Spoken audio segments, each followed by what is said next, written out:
Copywriting best practices aren't always the best choice. In fact, sometimes they can be downright detrimental to getting conversions. Hi, I'm Paige from the Impact Copywriter, and I help founders and marketers boost the conversion rates for their most critical campaigns by focusing specifically on their marketing messages, or as we like to call it, the copy. Today, I want to share a story with you from a client project where my client was using a popular sales page best practice that was working for other brands, but it turned out it was working against my client. Here's the situation. I was optimizing a launch funnel for a premium coaching program.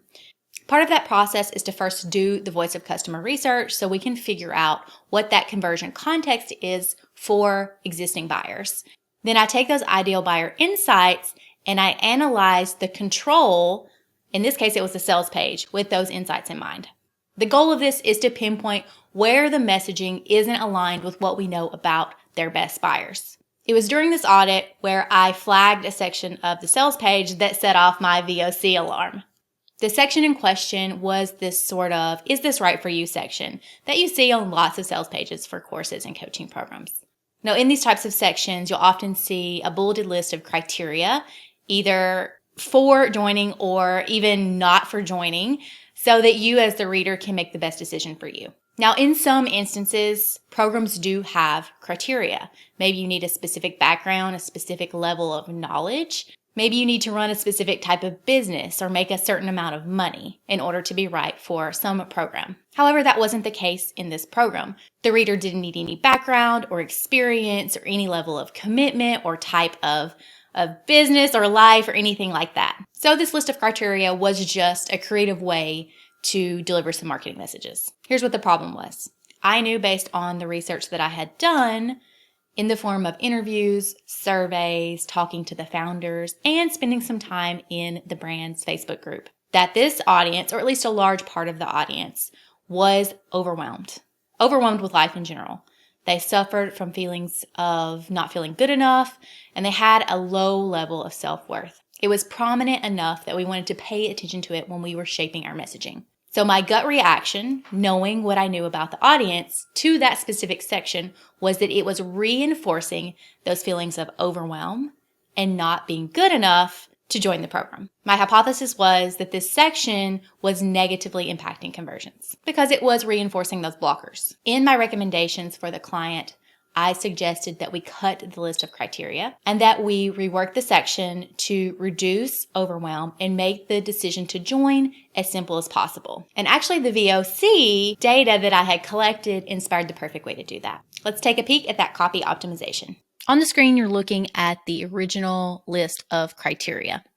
As you can see, without even getting into reading the actual line by line, if you were someone who was overwhelmed and you had a lot of barriers around, like, should I do this program? Am I ready? Am I good enough? You can already see, even before you read, that if you're just scanning, there's already 10 bullet points here. That's already triggering my sense of, oh, there's a lot that I need to be ready for in order to dive into this program, which was not the case. Now, when you do read them, you'll see the bullets, they're well written, they're hitting important persuasion points, but some of them do sort of reinforce those obstacles or objections that the ideal buyer has that we found in our research. So for example, you're already a healer or practitioner of some kind. According to the research, this was not true for most of the audience, even though some of the audience did identify as healers or some sort of spiritual practitioner. It would be easy as a non-healer or non-practitioner to read this and think, oh, this isn't for me. You're ready to do whatever it takes.